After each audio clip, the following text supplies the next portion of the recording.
Hello, everyone. Thanks for joining. I'm California Attorney General Rob Bonta. I want to thank you for being with us here to announce a new lawsuit that we filed against the Trump administration for suddenly and illegally shutting down FEMA's Building Resilient Infrastructure and Communities program, also known as the BRIC program. FEMA, which many of you know stands for the Federal Emergency Management Agency, has worked with Congress for 25 years under 5 different presidential administrations to fund and operate FEMA's program, initially branded as the Pre-Disaster Mitigation Program and now known as the BRIC program.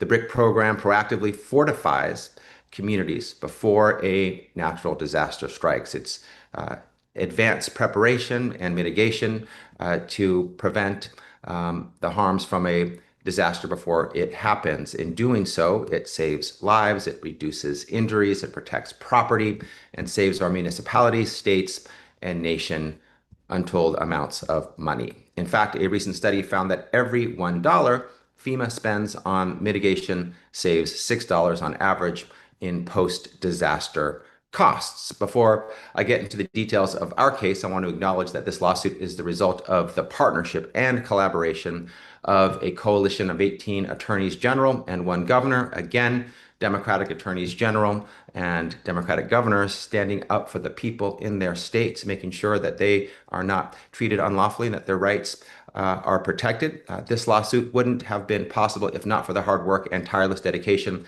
of our respective teams, including California DOJ's Government Law Section. So I want to say thank you to them. My team has been working overtime. Can't appreciate them enough. Trump, the Department of Homeland Security, and FEMA don't have the right to unilaterally shut down the BRIC program. Their decision isn't just short-sighted, disastrous, and deadly. It is illegal.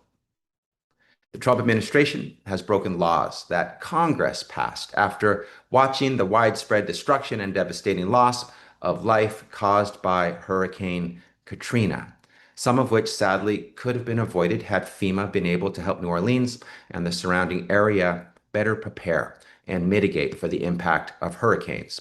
Learning from that horrific tragedy, Congress passed multiple laws to prevent history from repeating itself. I'll mention 2.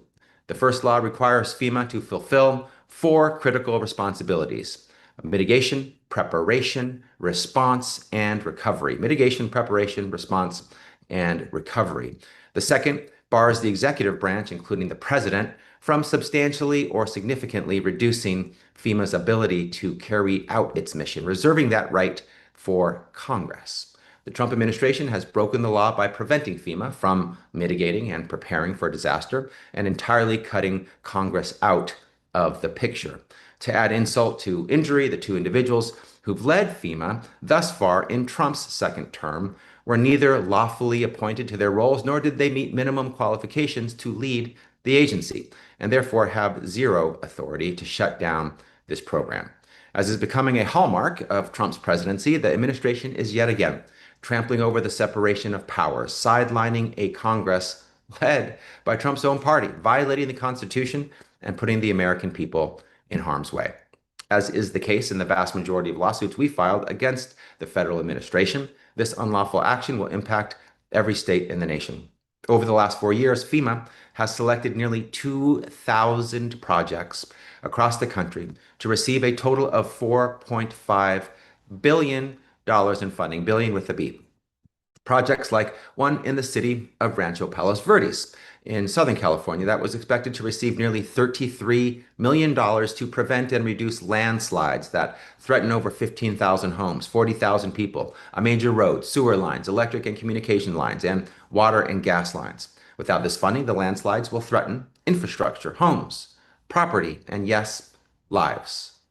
Projects like one in Sacramento, California, our capital, that was expected to receive more than $21 million to reduce flood risks in a region the U.S. Army Corps of Engineers has deemed one of the most at risk of catastrophic flooding in the nation.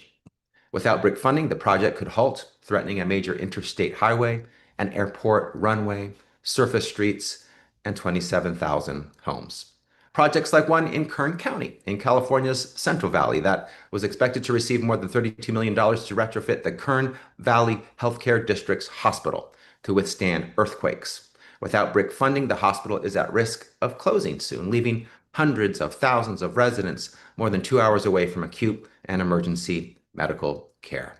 Those are just three of nearly 2,000 similar projects spanning every state, which is why it comes as no surprise that the BRIC program has broad bipartisan support. Rare word to use these days, but broad bipartisan support to address disasters and mitigate them before they occur. For example, in Texas, where heavy rains turned into devastating and deadly floods just earlier this month, FEMA was set to provide hundreds of millions in federal funding for pre-disaster mitigation projects, including for several flood mitigation projects. It's gut-wrenching to think about future disasters, future deaths, and injuries to children and vulnerable communities that could be prevented with BRIC projects that are now at risk. Natural disasters don't discriminate between political party, blue, red, purple. They are equal opportunists. A community's ability to survive a flood, a hurricane, earthquake, or fire shouldn't be impacted by the political affiliation of their elected leaders. We all deserve to be prepared and protected from natural disasters. During President Trump's first term, bipartisan legislators overwhelmingly voted to provide the program with an additional funding source. And in 2021, a bipartisan group of legislators invested another $1 billion into the program through the Bipartisan Infrastructure Investment and Jobs Act. The BRIC program is the nation's largest, most popular, most cost-effective pre-disaster mitigation program. Shutting it down is illogical, negligent, and yes, it is illegal. Our coalition of attorneys general is taking the Trump administration to court to demand the program be reinstated before it's too late.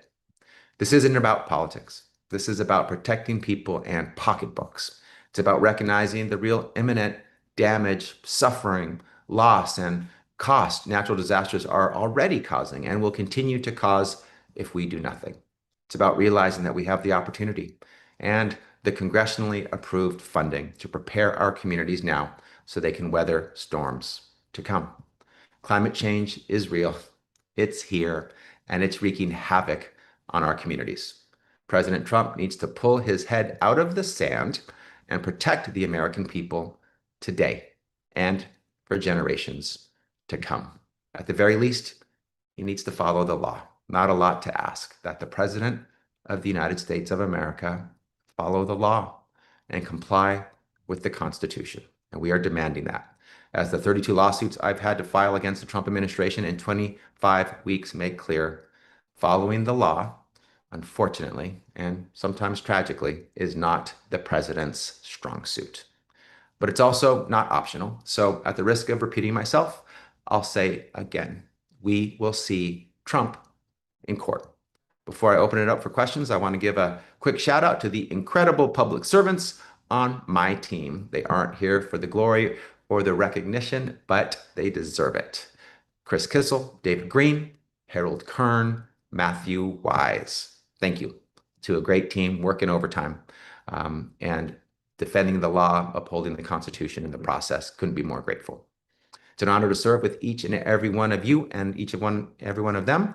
And with that, I'd be happy to now take any questions you might have.